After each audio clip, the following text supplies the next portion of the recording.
You're listening to Dare to Transform, where we find the vision, dedication, and motivation behind inspiring stories of transformation. This is episode number 2, How to Change the Game.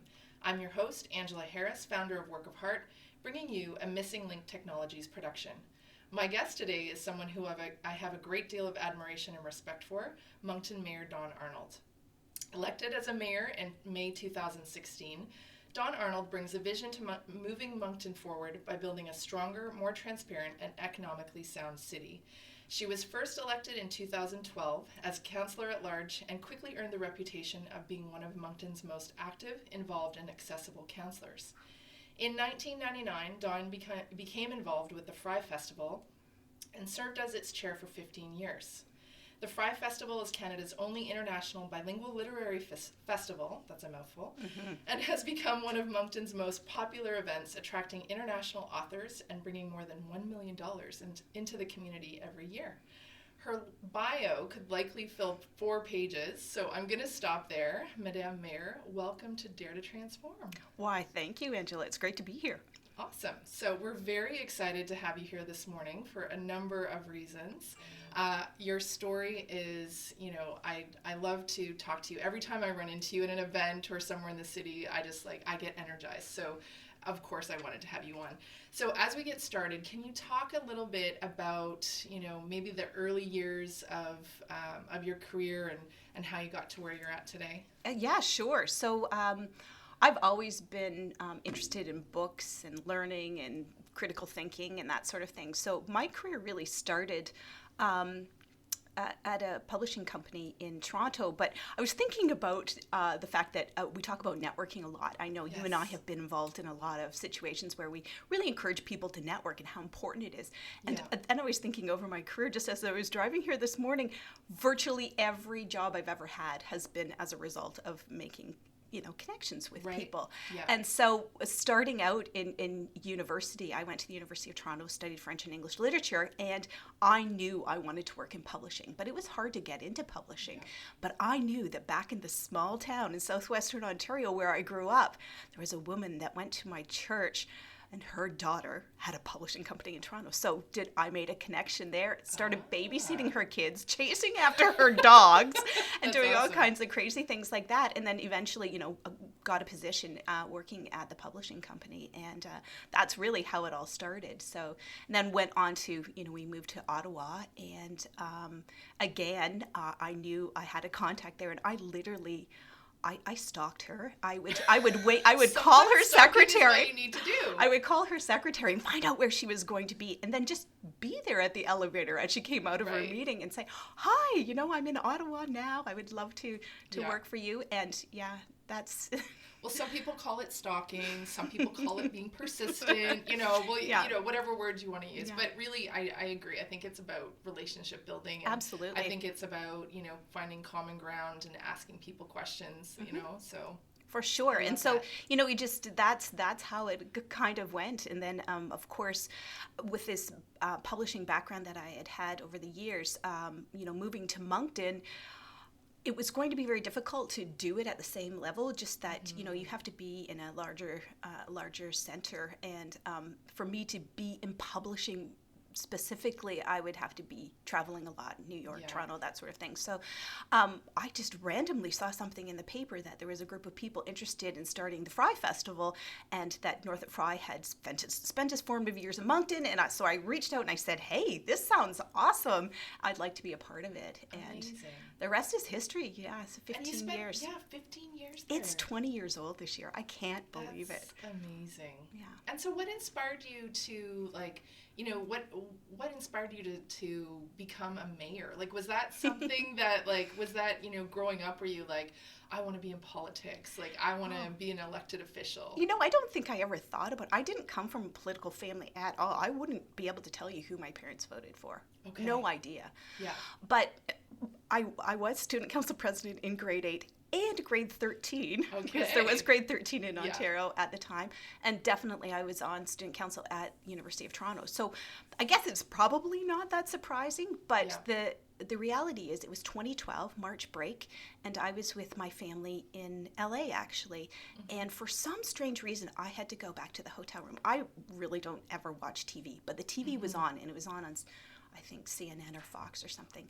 And a Republican senator was doing something that I found very, very offensive. And I just became irrationally angry and said... Irrationally angry? Irrationally angry. And I totally said, oh my goodness, we need more women around decision-making tables. Things like this would not be going on if women were part of the decision-making process. And I just decided right then, it was like this big epiphany. Like a lightning bolt. I have got to do this. And so I just came back and said, I'm going to run. So I ran as councillor at large, and I did that from 2012 to 2016. Okay. And then in 2016, you know, after you've been a councillor at large, so you're already representing all of the citizens. It's hard to affect change as a councillor, but when you're mayor, you do a lot more of the agenda setting, and you can, you know, get things, you know, kind of affect the tone more. And that was very interesting to me. Amazing. And so 2016, so you're like coming up on 3 years as mayor? May. Yes, it will be 3 years in May. So it's a super easy job, right? Oh, yeah, nothing to it. The audience can't see me like seething with sarcasm here, but so like what does a typical day look like for you? Do you have, I mean, I that's kind of a crazy question, but like what does a day look like? It really runs a gamut. Yeah. It really does. You know, I'm pretty passionate about doing programs with kids, so I spend some time doing that. But today I have the American Consul General coming in to, it's the first time I've met him, so just to sort of establish a relationship. But it can go, you know, developers, investors that are in town, everything from, you know, the ballet to the sex workers action group. I mean, it really runs the gamut, you know, and then there's, you know, distraught citizens because their garbage hasn't been picked up.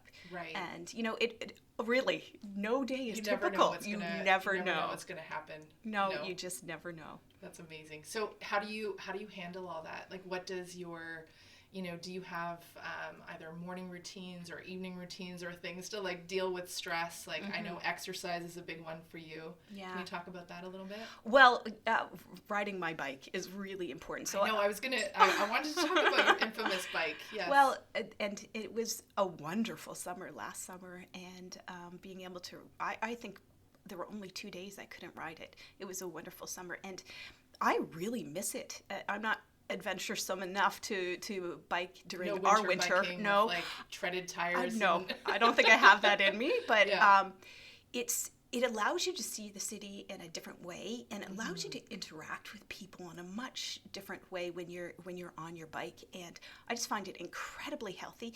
But people are like, "Oh, isn't that great? You do it." But it's for me. It is my mental health. Yeah. And I really missed it in the fall when I had to stop doing it. So I've kind of upped the yoga lately. So I'm very fortunate. There's a yoga studio right across from City Hall. And some days when I'm just like, I'm not sure I'm making good decisions, I go to a yoga class, and I'm telling you, it's been transformative for me. Yes. Yeah. I can't say enough about yoga and meditation and just like, you know, kind of taking time to just be. Yeah. Which, you know, when you're a busy person and you have a lot of ideas going on, and you're usually at a hectic, fast pace, to like lay down guilt-free and just be, it's, as you said, it can be very transformative.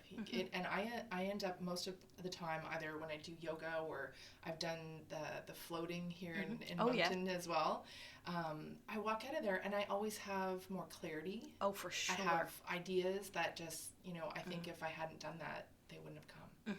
So because there can be really bad energy that sometimes you just need to get the bad energy out. Yeah. I used to run, and I love running, and I found that to be really great to get the bad energy out. But my knees are not so good anymore. So I know, right? I know. Well, and I think it's like, it's figuring out what works for you at that stage. And there's some days, you know, I talk to people about that. There's some days where you might need kickboxing, certainly, to deal with the energy that you're dealing with. And other days you need yoga. And some days it might be hot yoga and you're doing sitting and sweating.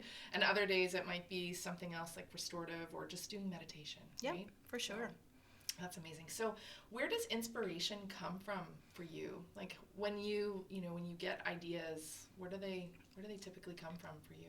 Well, I read a lot. I mean, I really like, I'm a lifelong learner. I really like learning. I know you do too. Me too. And I'm sometimes I feel like I'm on that eternal quest to get the answers, Right.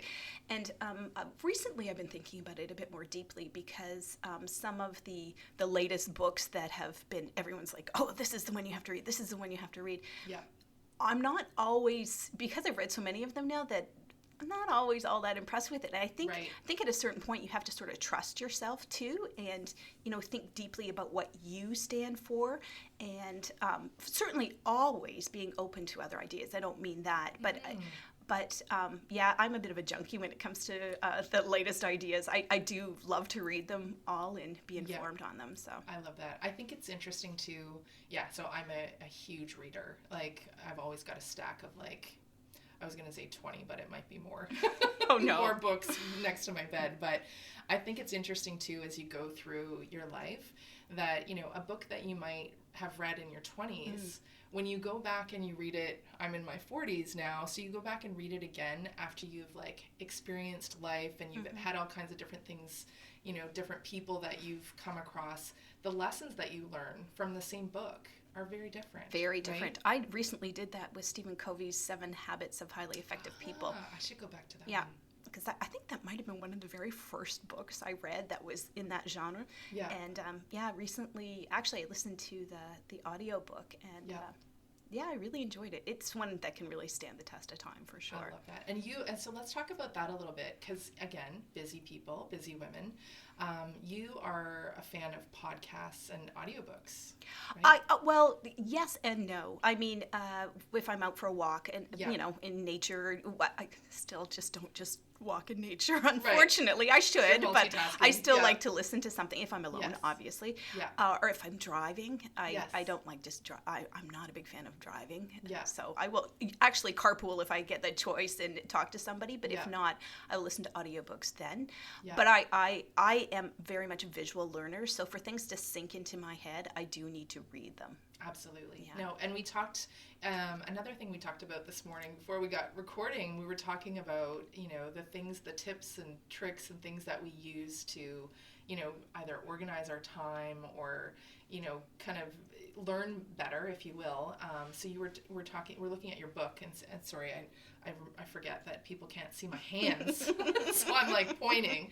But yeah, so let's talk a little bit about that, about organizing your time, and you're talking about colored markers. What are the things that you've learned over the years that work for you? Yeah, well, this job, because it has so many different items all the time, at first I felt a bit overwhelmed by trying to keep track of things, because a lot of my job is to ensure, just from a high level, that we don't drop the ball on different topics. So I really struggled with trying to make sense of it all, and what kind of system I could come up with so that I could, really be an effective leader. And my notebook is my Bible. I mean, it's really, really important to me, and it's a way for me to keep track of different things, but writing things down and, sometimes color coding and highlighting, it's really helpful to me, I find. It is the way I learn, is through writing, to make sense of things. That's for sure.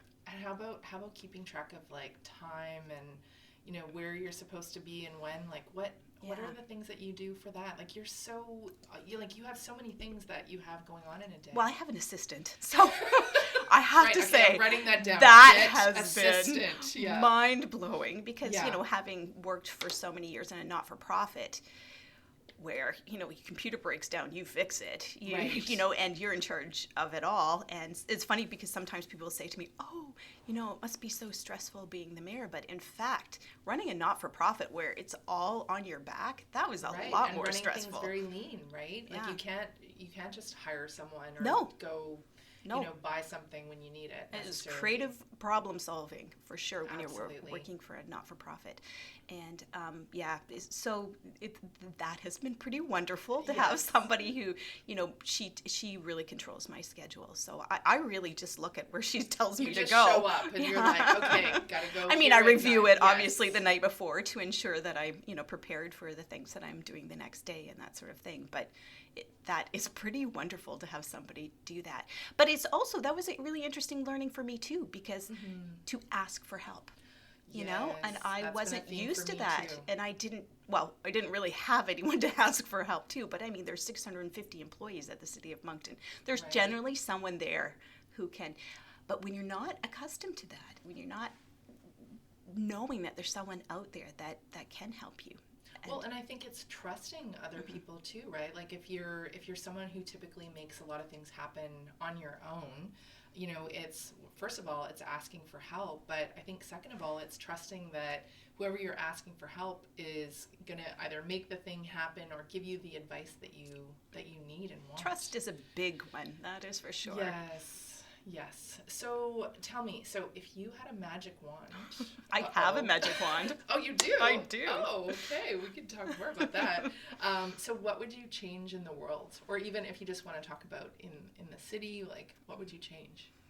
Well, I'm pretty distraught with the opioid crisis, I have to say. And I recently heard someone is doing some interesting research on even the medicinal effects of cannabis and how it might even be able to replace fentanyl use. And boy, I'm seeing the results of some of the opioid abuse and use in our community, and it's pretty devastating to families, all kinds of families. And so I guess if I had a magic wand that worked, I would find a solution to that, because it's pretty awful.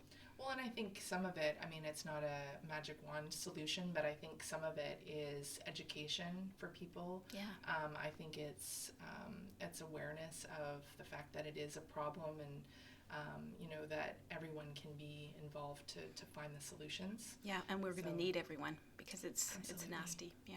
Absolutely. Okay, so changing gears a little bit.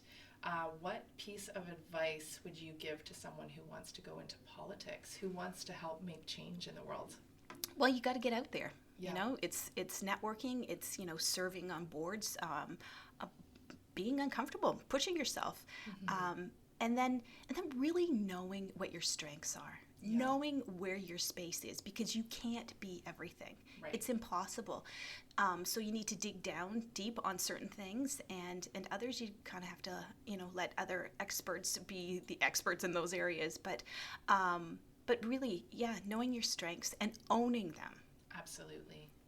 I think that's that's the biggest thing. I think a lot of times, in the education system, and even when, people are reading all kinds of self-help books, a lot of it is geared towards your weaknesses, and I'm putting that in quotation marks. For weaknesses, sure. Yeah. Right? So it's like, okay, so you're not good at math, so let's give you all of the things that you need to do to get better at math, right? Yeah. When the reality is, if you're really good at writing, you're really, if that's your strength, then why not lean into the strengths more, and maybe you get help with math, or you hire someone, exactly, right, yeah, to help you with the things that you're not as strong at, right? So yeah, and life's a lot more enjoyable as well when you're doing things that you love, and it comes through when you're doing things that you love.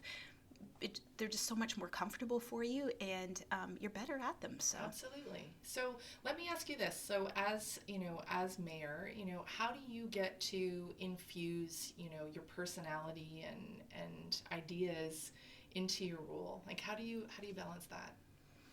Well, I mean that is a tough one, because affecting change is hard, But my mantra has been change the game, don't let the game change you, and so I think about that. a lot, and how I'm pushing and how I'm trying to affect that change. But a lot of that change has to come down to what my fundamental values are and articulating those. And so I've got it down to 2, they're easy to say. Yeah. But they're a whole lot harder to act on. So what do they really mean? So digging down deeper. So how can you act on them every single day in every decision that you're making? So that is, I think, pretty fundamental to that. And so you're talking about digging deep and identifying your values.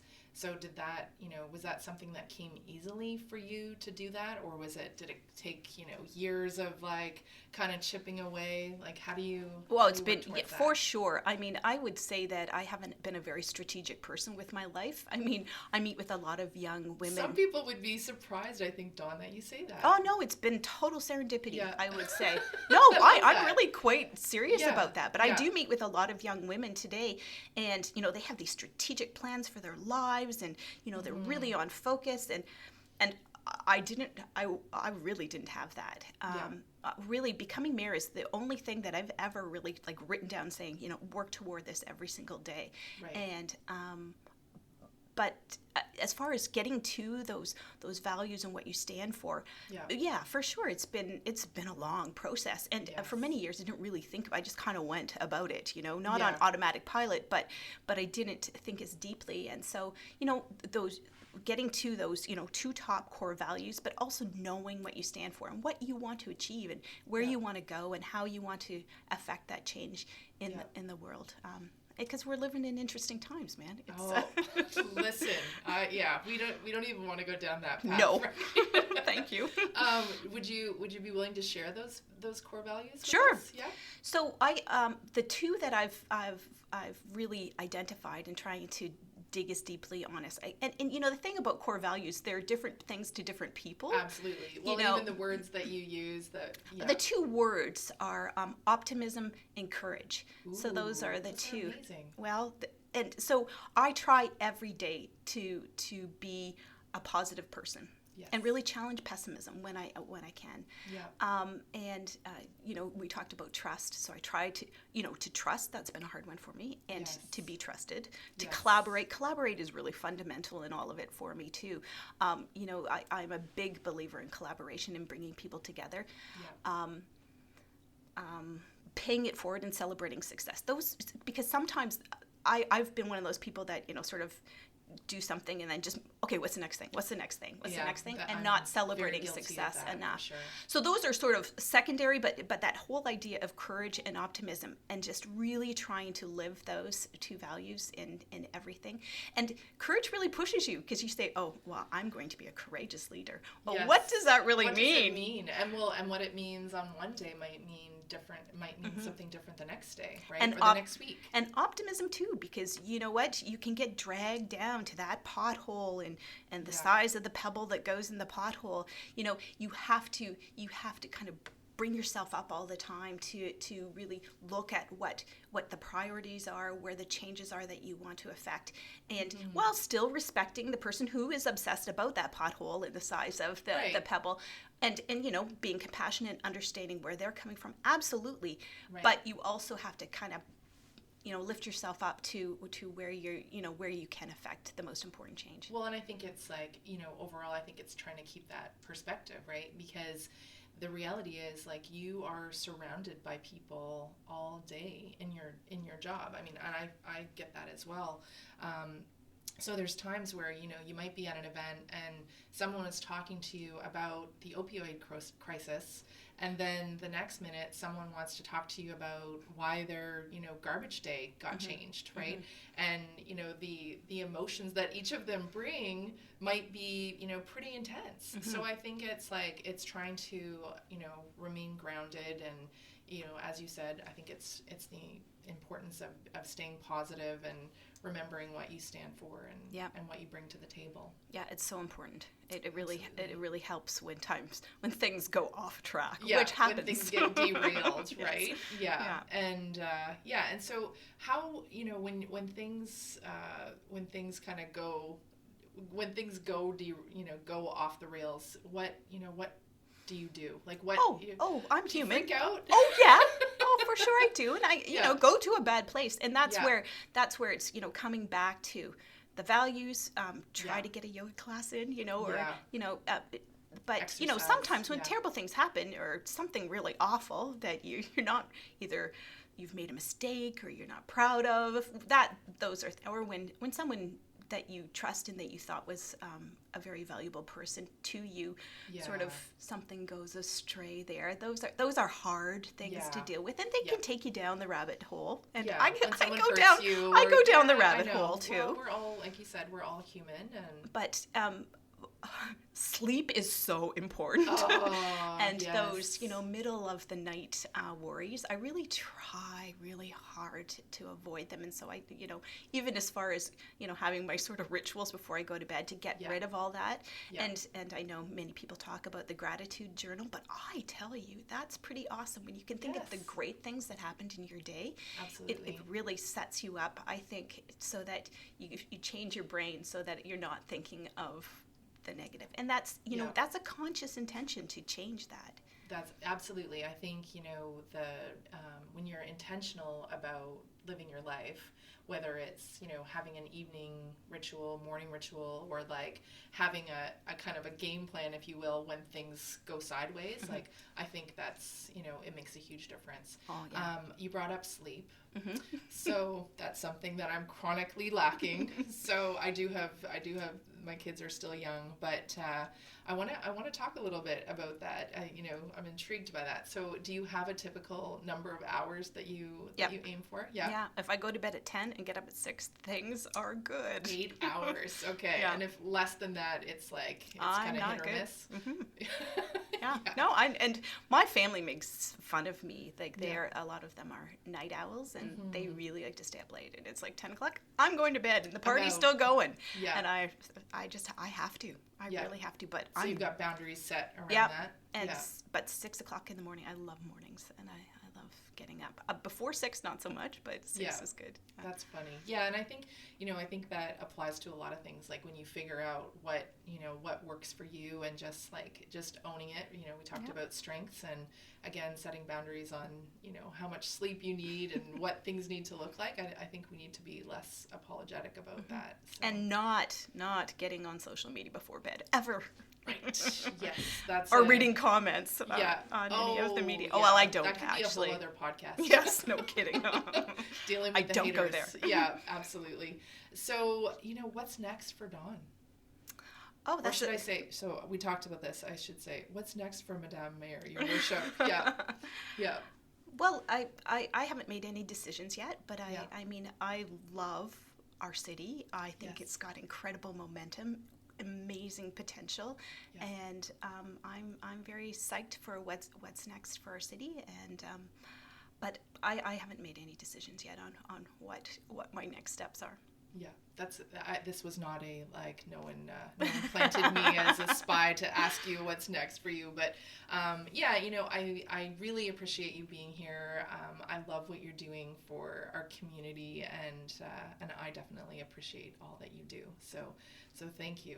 Well, thank you, Angela. Yes, so thank you so much, Dawn, for joining us today and sharing your story. I'm Angela Harris, and this has been episode number 2 of Dare to Transform, a Missing Link Technologies podcast in collaboration with Work of Heart. Have an amazing day. We hope you dare to transform.